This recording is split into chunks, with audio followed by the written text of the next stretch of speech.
Assalamualaikum warahmatullahi wabarakatuh. Kami dari kelompok 8 yang beranggotakan saya sendiri, Nuri Aisyah Fitri, dan dua rekan saya yang bernama Nadia Fadihaya dan juga Meila Setiawalandari akan menjelaskan tentang hubungan kantor pusat dan cabang itu bagian 2.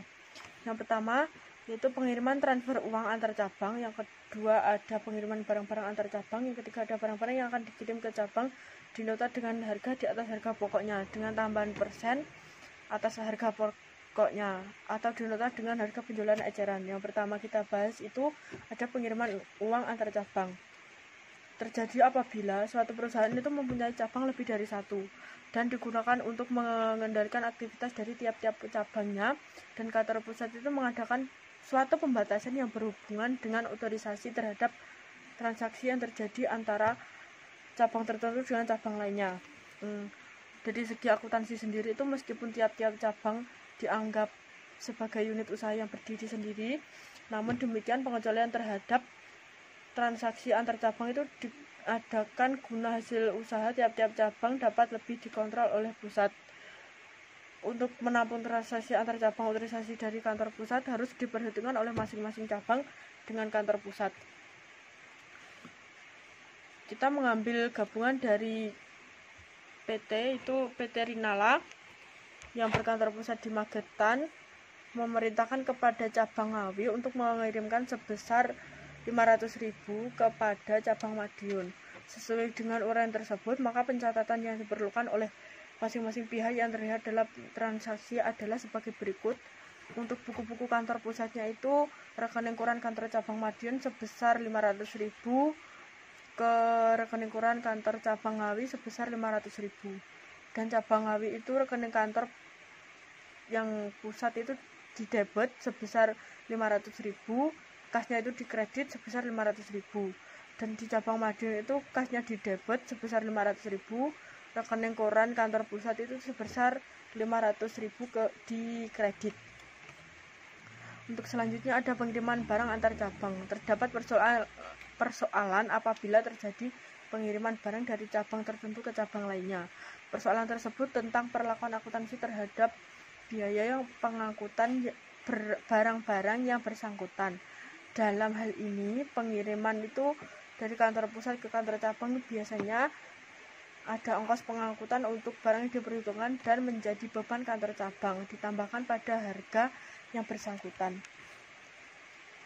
Selanjutnya ada pengiriman barang antar cabang. Apabila terjadi pengiriman barang-barang untuk cabang atas perintah kantor pusat itu, maka perlakuan terhadap ongkos angkut adalah sebagai berikut. Yang pertama, ongkos angkut barang-barang yang dari cabang tertentu itu ke cabang yang lainnya dibayar lebih dahulu oleh cabang yang mengirim dan nantinya akan diperhitungkan sebagai beban kantor pusat. Yang kedua itu ada pembebanan ongkos angkut untuk cabang yang menerima barang-barang kiriman itu diperhitungkan sesuai dengan ongkos angkut apabila kantor pusat mengirimkan langsung kepada cabang penerima.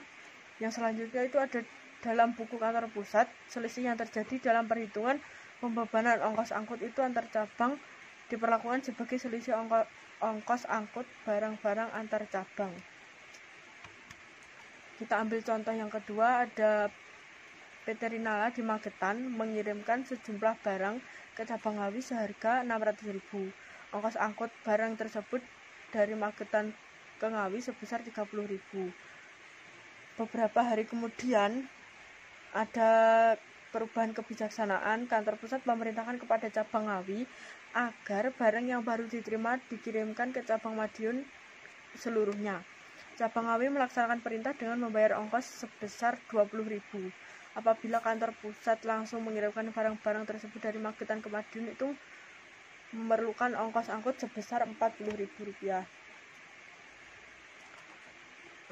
Barang-barang untuk cabang dinota atas harga pokok itu dinota dengan tambahan persen tertentu di atas harga pokok, dinota dengan harga jualan eceran. Untuk transaksinya dari contoh yang kedua tadi, transaksi yang pertama itu pengiriman barang ke cabang Ngawi dengan harga pokok sebesar 600.000 dan ongkos angkut 30.000 telah dibayar. Untuk jurnalnya sendiri, rekening koran kantor cabang Ngawi sebesar 630.000 itu didebet pada pengiriman barang-barang ke ke kantor cabang Ngawi sebesar 600.000 dan kas sebesar 30.000 itu dikredit. Dan transaksi yang kedua itu kantor pusat memerintahkan kepada cabang Ngawi agar barang yang baru diterimanya seharga 600.000 itu dikirimkan ke cabang Madiun dengan jurnal. Yang A itu pengiriman barang ke cabang Ngawi sebesar 600.000 dan pengiriman barang ke cabang Madiun itu sebesar 600.000. Yang B itu rekening koran cabang Madiun pada debit sebesar 640.000, selisih ongkos angkut barang antar cabang itu di debit sebesar 10.000 dan kantor cabang Ngawi itu dikredit sebesar 650.000. Baik, di sini saya akan melanjutkan presentasi dari Nuri. Jadi pencatatan pada buku cabang Ngawi yakni pada transaksi pertama, penerimaan barang dari kantor pusat seharga 600.000 dengan ongkos kirim sebesar 30.000 dan jurnalnya pengiriman barang dari kantor pusat sebesar 30.000 pada debit, ongkos angkut barang masuk sebesar 30.000 pada debit, dan RK atau rekening koran dari kantor pusat sebesar 630.000 pada kredit. Lalu pada transaksi kedua, pengiriman barang ke cabang Madiun atas perintah kantor pusat dan barang dikirim seharga 600.000 dengan ongkos kirim atau ongkos angkut sebesar 20.000 dan jurnalnya rekening koran kantor pusat sebesar 650.000 pada debit, pengiriman barang dari kantor pusat sebesar 600.000 pada kredit, ongkos angkut barang masuk sebesar 20.000 pada kredit. Lalu untuk melengkapi kantor pusat sebesar 650.000 ditambah kas sebesar 30.000 pada kredit.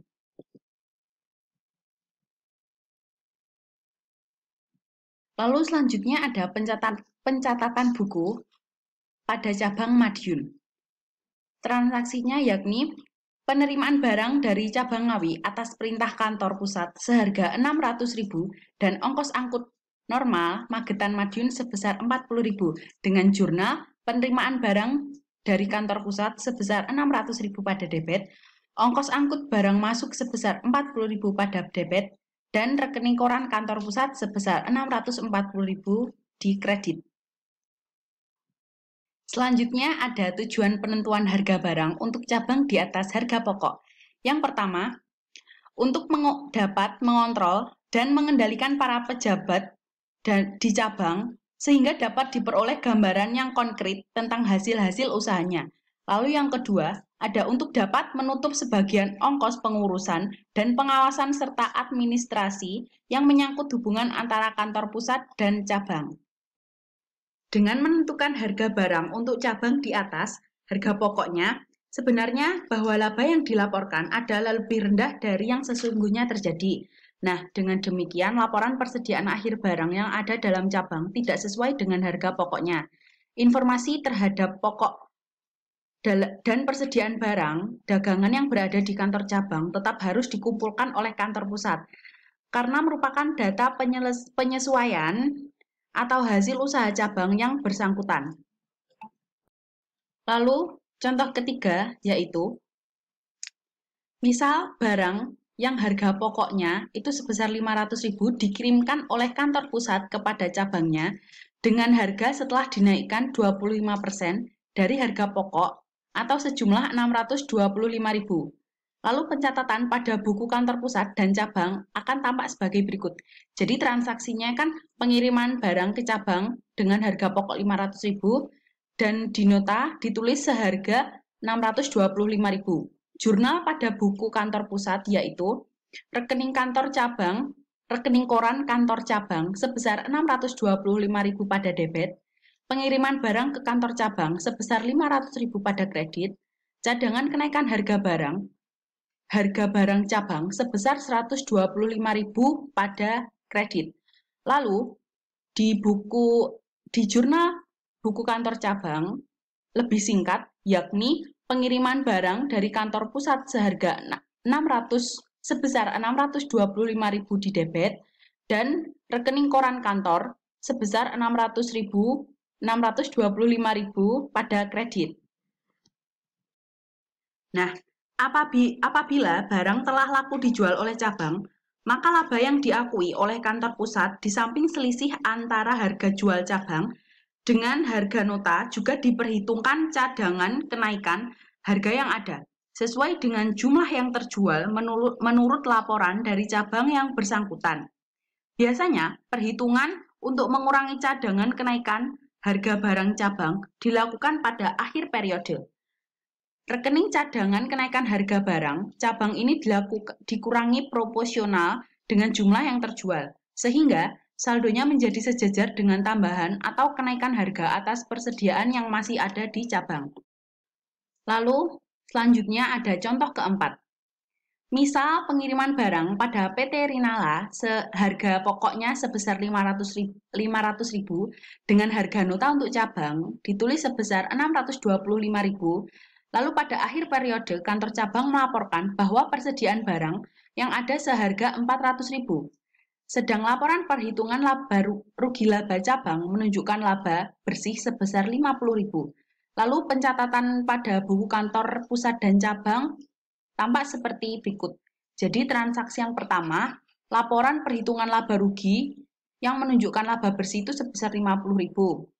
Lalu jurnalnya pada buku kantor pusat, yaitu rekening koran kantor cabang sebesar 50.000 pada debit dan rugi laba kantor cabang sebesar 50.000 pada kredit. Lalu yang kedua, ada penyesuaian saldo cadangan kenaikan barang cabang dengan saldo persediaan barang di kantor cabang dan koreksi terhadap laba cabang dengan lalu jurnalnya pada buku kantor pusat adalah cadangan kenaikan harga barang cabang sebesar 45.000 pada debit dan rugi laba kantor cabang sebesar 45.000 pada kredit.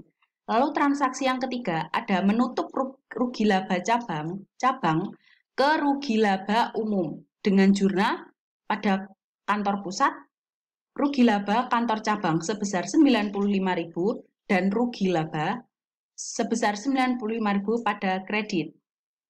Lalu pada transaksi nomor 1, jurnal buku kantor cabangnya yaitu rugi laba sebesar 50.000 pada debit dan rekening koran kantor pusat sebesar 50.000 pada kredit.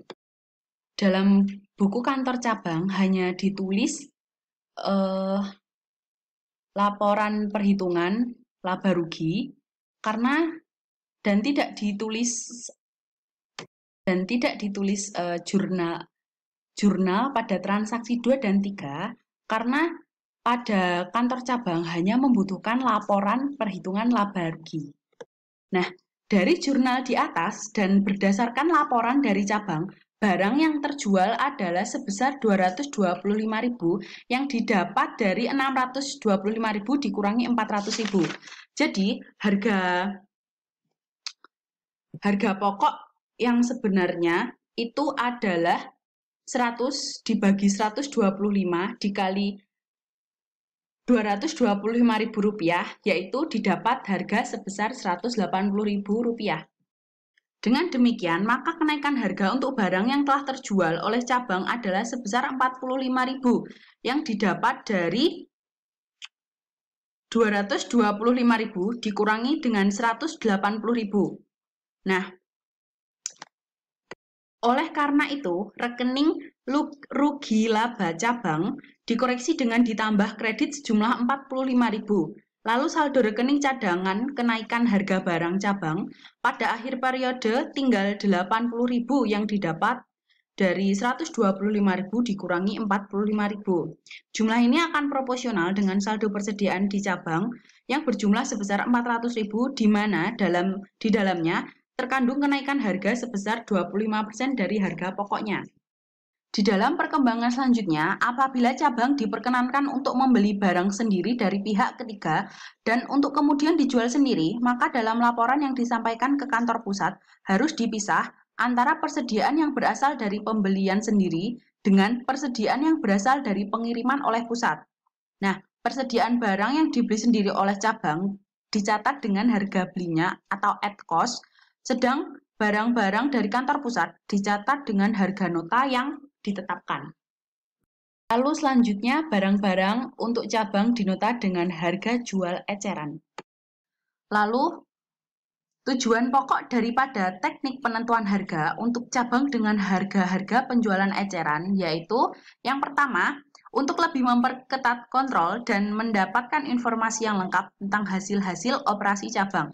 Lalu yang kedua, oleh karena harga jual eceran telah ditetapkan, maka apabila ada laporan penjualan dari cabang dapat segera diperkirakan saldo persediaan yang ada di cabang tanpa menunggu sampai dengan laporan tentang persediaan itu dibuat. Lalu yang ketiga, ada mempermudah untuk pencocokan di dalam mengadakan inventarisasi fisik barang di cabang, di mana jumlah persediaan fisik harus sama dengan perbedaan antara harga yang dinota oleh kantor pusat dikurangi penjualan bersih yang dilaporkan. Lalu yang terakhir ada melaksanakan kebijaksanaan harga jual yang sama terhadap beberapa daerah pemasaran tertentu. Nah, apabila barang untuk cabang dinota dengan harga jual eceran, maka harga pokok penjualan di cabang otomatis sama dengan penjualannya. Aktivitas cabang akan menunjukkan kerugian dan kerugian cabang tersebut sama dengan jumlah seluruh biaya usaha. Laba atau rugi usaha yang sesungguhnya dari usaha cabang hanya akan dapat diketahui oleh kantor pusat. Pencatatan yang ada di kantor cabang yang tidak dapat menunjukkan rugi dan laba usahanya itu hanya dipakai untuk tujuan statistik dan perbandingan belaka. Dan prosedur pencatatan pada prinsipnya sama seperti halnya pada contoh untuk barang cabang yang dinota dengan ditambah persen tertentu di atas harga pokoknya yang telah diuraikan di depan. Oke, selanjutnya adalah laporan keuangan gabungan apabila barang-barang cabang dinota di atas harga pokok. Persoalan-persoalan khusus yang perlu diperhatikan antara lain persediaan akhir barang-barang pada neraca kantor yang nilainya berbeda dari harga pokok sebenarnya harus dinyatakan kembali dalam nilai harga pokok semula. B. Persediaan awal dan akhir barang-barang pada laporan perhitungan rugi laba cabang harus dinyatakan kembali dalam harga pokok yang sebenarnya. Yang C. Untuk mempermudah penyusunan laporan keuangan gabungan, biasanya daftar lajur dibuat atas dasar data neraca sisa dari pusat dan cabangnya. Nah, di situ ada contoh 5 yaitu PT Rinala mempunyai sebuah cabang di Madiun. Terhadap barang-barang yang dikirim ke cabang Magetan, PT Rinala membebankan harga barang-barang tersebut dengan 125% dari harga pokoknya. Di samping menerima barang-barang dari kantor pusat, cabang diberi kebebasan pula untuk membeli barang lokal yang diperlukannya. Nah, untuk contoh neraca sisa PT Rinala beserta cabangnya untuk periode akhir tahun sebagai berikut. Di situ PT Rinala neraca sisa per 31 Desember 2019 ada debit kas pada kantor pusat sebesar 5.784.000 dan untuk kantor cabangnya sebesar 5.378.000. Lalu untuk piutang dagang pada kantor pusatnya sebesar 4.560.000 dan untuk kantor cabangnya sebesar 2.380.000. Lalu persediaan barang 1 Januari, kantor pusatnya sebesar 800.000 dan kantor cabangnya sebesar 360.000. Lalu untuk aktiva tetapnya untuk kantor cabangnya sebesar 6.240.000, sedangkan untuk kantor cabangnya sebesar 4.180.000. Kemudian di situ ada rekening koran kantor cabang. Untuk kantor pusatnya sebesar 6.868.000, sedangkan untuk kantor cabangnya itu tidak ada. Lalu pembelian. Untuk kantor pusatnya sebesar 1.760.000, sedangkan untuk kantor cabangnya sebesar 200.000. Lalu untuk pengiriman barang dari kantor pusat, untuk kantor pusatnya itu tidak ada, sedangkan untuk kantor cabangnya sebesar 480.000. Lalu macam-macam biaya usaha. Di situ untuk kantor pusatnya sebesar 2.400.000, sedangkan untuk kantor cabangnya sebesar 2.160.000. Lalu dividen yang dibagi untuk kantor pusat itu sebesar 1.160.000, sedangkan untuk kantor cabang itu tidak ada. Nah, total dari debit ini untuk kantor pusat sebesar 29.572.000, sedangkan untuk kantor cabang sebesar 15.138.000. Kemudian ada kredit. Di situ cadangan kenaikan harga barang cabang untuk kantor pusat itu sebesar 136.000, sedangkan untuk kantor cabangnya itu tidak ada. Lalu aktiva depresiasi aktiva tetap untuk kantor pusatnya sebesar 920.000, sedangkan untuk kantor cabangnya sebesar 890.000. Lalu untuk utang dagangnya kantor pusat sebesar 3.560.000, sedangkan untuk kantor cabangnya sebesar 1.160.000. Lalu untuk rekening koran kantor pusat, untuk kantor pusatnya itu tidak ada, sedangkan untuk kantor cabangnya sebesar 6.868.000.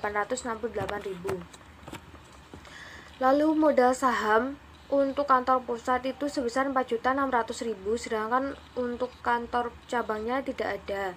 Laba ditahan 1 Januari untuk kantor pusat itu sebesar 1.172.000, sedangkan untuk kantor cabangnya itu tidak ada. Lalu penjualan untuk kantor pusatnya sebesar 18.800.000, sedangkan untuk kantor cabangnya sebesar 6.220.000. Lalu untuk pengiriman barang ke cabang, kantor pusatnya sebesar 384.000, sedangkan untuk kantor cabangnya tidak ada. Nah, untuk total kredit ini untuk kantor pusat itu sebesar 29.572.000, sedangkan untuk kantor cabangnya sebesar 15.138.000. Nah, untuk ini nanti dilanjutkan ke neraca lajur. Diketahui pada tanggal 31 Desember 2019, persediaan barang pada masing-masing pihak ialah harga pokok barang dibeli dari luar untuk kantor pusatnya sebesar 640.000, sedangkan untuk kantor cabangnya sebesar 80.000. Lalu harga nota barang dikirim dari pusat untuk kantor pusatnya tidak ada, untuk kantor cabangnya sebesar 160.000. Nah, jumlahnya itu untuk kantor pusatnya 640.000, sedangkan untuk kantor cabangnya itu di total 80.000 tambah 160.000 sebesar 240.000. Nah, atas dasar data tersebut, maka data lajur dan laporan keuangan disusun dari daftar lajur dapat dilihat. Untuk yang pertama itu ada penjelasan untuk penyesuaian dan eliminasi. Nah, di situ ada 4 hal yang harus disesuaikan atau dieliminasi. Yang pertama, yang nomor 1 itu penghapusan rekening neraca yang bersifat timbal balik. Di situ jurnalnya rekening koran kantor pusat pada rekening koran kantor cabang sebesar 6.868.000. Nah, untuk nomor 1 ini bisa dilihat untuk rekening koran kantor pusat di kantor pusat yang debitnya itu ada di kantor pusat, sedangkan untuk yang kreditnya pada kantor cabang. Di situ ada tanda 1 dalam kurung 1. Lalu untuk yang nomor 2, penghapusan rekening laba rugi yang bersifat timbal balik serta penyesuaian rekening cadangan kenaikan harga barang cabang. Untuk jurnalnya yaitu pengiriman barang ke cabangnya sebesar 348.000. Untuk cadangan kenaikan harga barang cabang 25% dikali 348.000 sebesar 96.000. Nah, yang jadi pertanyaan tadi kan harga barang-barangnya 125%. Nah, di situ kok 25%? Nah, itu dari 25%-nya dari 125% dikurangi 100%. Jadi tinggal 25% dikali 348.000 menjadi hasilnya 96.000 rupiah. Untuk kreditnya penerimaan barang dari pusat itu sebesar 480.000. Nah, untuk penempatannya yang debit untuk cadangan kenaikan harga barang cabang yang 2 itu 96.000 yang ke kreditnya, tulisannya 2 ke kolom yang kredit.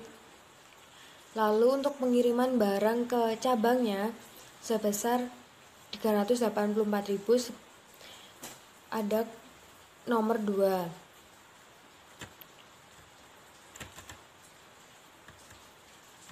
Lalu untuk kreditnya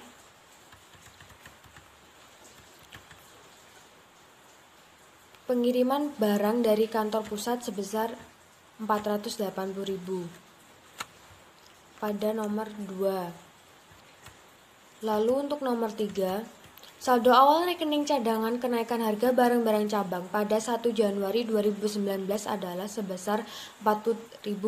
Nah, kenaikan ini diperhitungkan atas saldo awal saldo awal persediaan barang-barang yang masih ada di cabang Magetan. Oleh karena itu, saldo kenaikan harga harus dieliminasi dengan jurnal cadangan kenaikan harga barang-barang cabang pada persediaan barang-barang 1 Januari 2019 sebesar 40.000. Nah, ini bisa dilihat untuk debitnya pada cadangan kenaikan harga barang-barang cabang. Untuk yang nomor 3 itu ada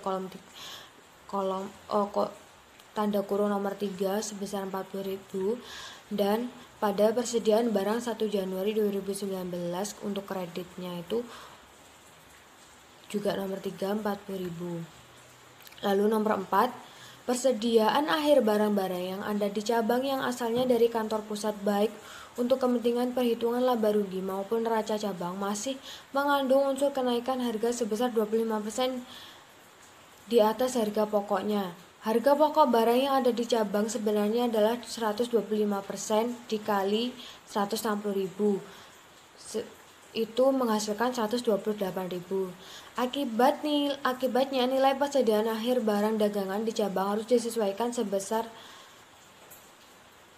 160.000 dikurangi 128.000 menjadi 32%. Nah, dengan jurnal persediaan barang-barang 31 Desember 2019 untuk laporan laba rugi sebesar 32.000, lalu persediaan barang-barang 31 Desember pada persediaan barang-barang 31 Desember 2019 untuk neraca sebesar 32.000. Nah, untuk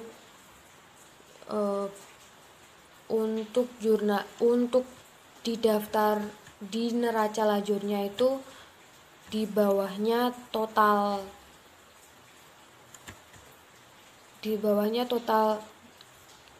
kredit maupun debit.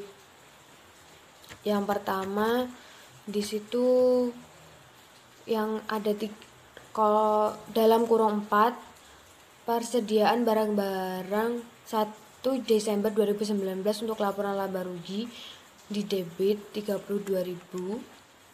Lalu untuk yang kreditnya persediaan barang-barang 1 Desember 2019 untuk neraca sebesar 32.000 itu di kolom kredit. Nah, untuk eliminasi tadi di total penyesuaian dan eliminasi tadi di totalnya untuk yang debit sebesar 7.420 dan kreditnya 7.420. Jadi di total mulai dari yang debit 96.000 ditambah 40.000 tambah 6.868.000 ditambah 384.000 ditambah 32.000 sebesar menjadi totalnya 7.420.000. Begitu pula untuk yang kredit. Nah, untuk tentang proses penutupan penutupan baik di cabang dan kantor pusat untuk rekening laba rugi serta pemindahannya di rekening kantor pusat maupun laba rugi dilakukan seperti biasa. Adapun laporan perhitungan laba rugi gabungan laporan yang ditahan dan neraca gabungan yang disusun dari daftar lajur tersebut itu sebagai berikut. Nah, laba rugi gabungan Di situ debitnya yang pertama itu ada persediaan barang 1 Januari 2019. Itu di debit ada 1.120.000. Itu didapat dari kantor pusatnya kan 800.000 dan kantor cabangnya 360.000. Itu di total seharusnya kan 1.160.000. Nah, itu dikurangi yang penyesuaian tadi. Jadi penyesuaian tadi kan 40.000. Jadi totalnya untuk laba rugi gabungannya 1.120.000. Lalu yang kedua, untuk kolom laba rugi gabungannya itu ada pembelian. Di situ sebesar 1.960.000. Itu didapat dari total kantor pusat 1.760.000 dan kantor cabangnya sebesar 200.000. Lalu kolom selanjutnya itu ada macam-macam biaya usaha. Di situ sebesar 4.560.000. Itu didapat dari kantor pusatnya sebesar 2.400.000 dan untuk kantor cabangnya sebesar 2.160.000. Itu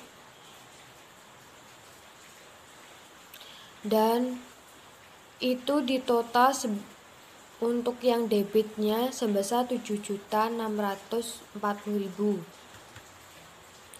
Lalu untuk yang laba rugi gabungan yang bagian kredit itu ada penjualan. Di situ terdapat 25.020.000 rupiah. Nah, itu didapat dari kantor pusatnya tadi sebesar 18.800.000 ditambah kantor cabangnya 6.220.000. Nah, jadinya totalnya 25.020.000 rupiah.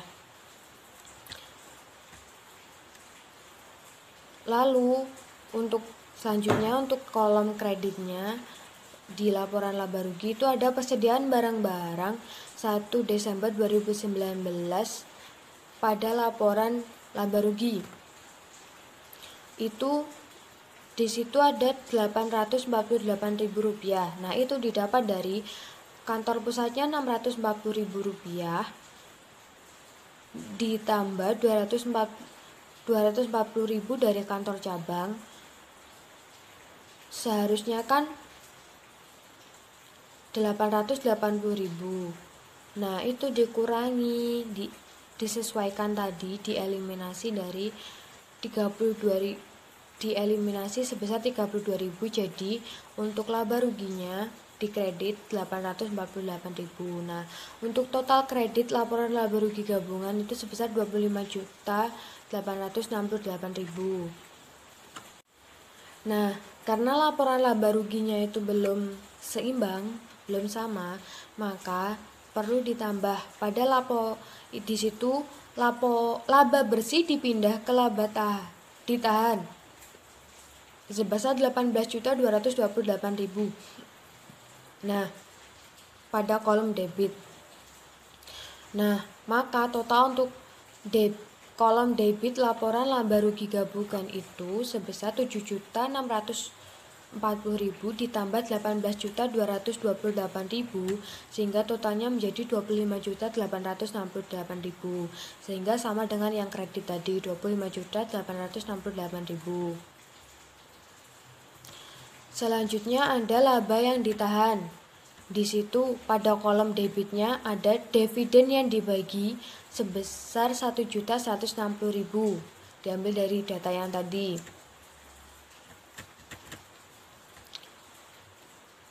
Lalu langsung ditotal. Untuk total debitnya berarti tetap 1.160.000 karena tidak ada penambahan. Lalu untuk laba yang ditahan sebelah kolom kredit itu ada laba ditahan 1 Januari sebesar 1.172.000. Itu diambil dari data yang tadi juga, yang dari kantor pusat. Jadi, nah itu tidak ada tambahan lagi. Untuk kolom debit totalnya itu 1.172.000. Nah, untuk menyesuaikannya agar balance, agar sama, itu ditambah tadi laba bersih dipindah ke laba ditahan tadi kan sebesar 18.228.000. Itu pada kolom kredit. Nah, total untuk kolom kreditnya itu kan berarti menjadi 1.172.000 ditambah 18.228.000 menjadi 19.400.000. Nah, karena di debitnya itu jomplang yang laba ditahan, maka itu ditambah saldo laba yang ditahan dipindah ke neraca. Jadi yang di debit tadi kan 1.160.000 ditambah 18.240.000. Jadi untuk total laba ditahan debitnya itu sebesar 19.400.000. Jadi kan sama toh, yang di debit 19.400, yang di kredit juga 19.400. Lalu yang selanjutnya adalah neraca gabungan. Di situ neraca gabungannya yang kolom debit ada kas. Kasnya pada kas itu sebesar 11.162.000. Nah, itu di total dari kantor pusatnya tadi 5.784.000 ditambah kantor cabangnya sebesar 5.378.000. Jadi totalnya 11.162.000. Lalu untuk selanjutnya itu ada piutang dagang sebesar 6.940.000. Nah, itu di total dari kantor pusat sebesar 4.560.000 ditambah kantor cabang sebesar 2.380.000. Lalu neraca gabungan selanjutnya untuk kolom debit itu ada aktiva tetap. Itu sebesar 10.420.000. Nah, itu juga totalan dari kantor pusat sebesar 6.240.000 ditambah 4.180.000. Lalu untuk neraca pada debit selanjutnya itu ada persediaan barang-barang 1 Desember 2019 pada neraca. Nah, di situ sebesar 848.000. Itu dari 640.000 total 640.000 ditambah 240.000, lalu dieliminasi, disesuaikan, dikurangi 32.000 menjadi 848.000. Nah, untuk totalnya debit itu dari tadi yang kas, piutang dagang, lalu aktiva tetap dan persediaan barang 1 Desember pada neraca tadi di total, sehingga totalnya menjadi 29.370.000 itu pada kolom debit. Lalu untuk neraca pada kolom kredit itu bisa diambil dari akumulasi depresiasi aktiva tetap itu sebesar 1.810 dari total 920.000 ditambah 890.000. Lalu pada utang dagang sebesar 4.720.000 itu dari total 3.560.000 ditambah 1.160.000. Lalu juga diambil dari modal saham sebesar 4.600.000, itu diambil dari data yang tadi. Nah, untuk yang neraca, yang kredit itu di total mulai dari akumulasi depresiasi aktiva tetap, lalu utang dagangnya, lalu modal sahamnya. Itu di total menjadi 11.130.000. Nah, karena yang debit dan kreditnya itu tidak balance, tidak sama, maka yang kolom kredit itu ditambah saldo laba yang ditahan dipindah ke neraca itu sebesar 18.240.000.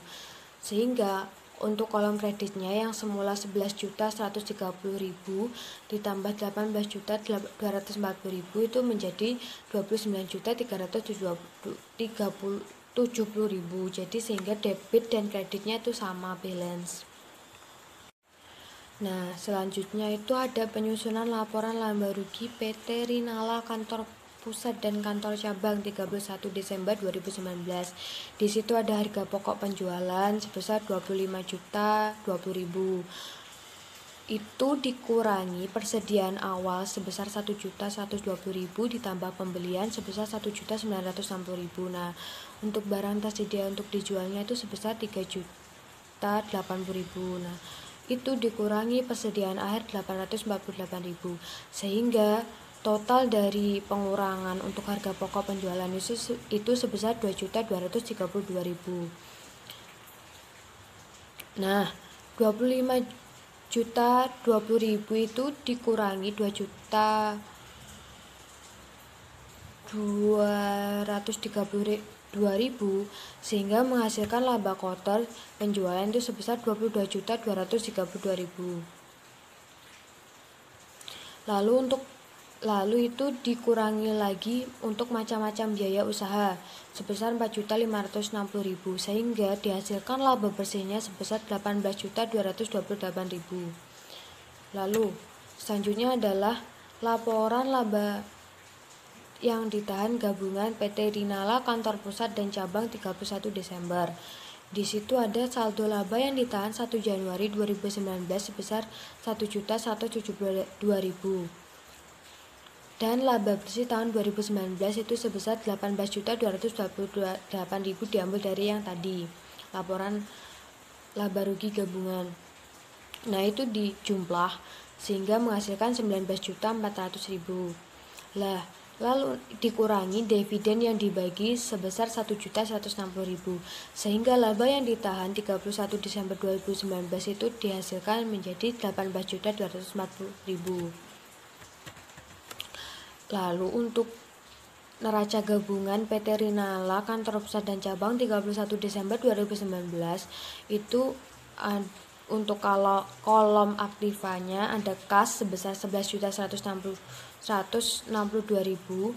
dan piutang sebesar 6.940.000, persediaan sebesar 848.000, aktiva tetap sebesar 10.400.000 dikurangi aktiva lain-lain sebesar 810.000 itu ditotal sehingga total aktivanya sebesar 27.560.000. Lalu untuk kolom hutang dan modal, untuk itu hutang dagangnya sebesar 4.720.000. Lalu untuk modal sahamnya itu sebesar 4.600.000 dan laba ditahannya sebesar 18.240.000. Nah, itu ditotal sehingga menghasilkan 27.560.000. Sekian presentasi dari kelompok kami. Apabila ada salah kata, kami mohon maaf. Dan yang ingin bertanya, silakan dilanjutkan ke Telegram. Sekian, wassalamualaikum warahmatullahi wabarakatuh.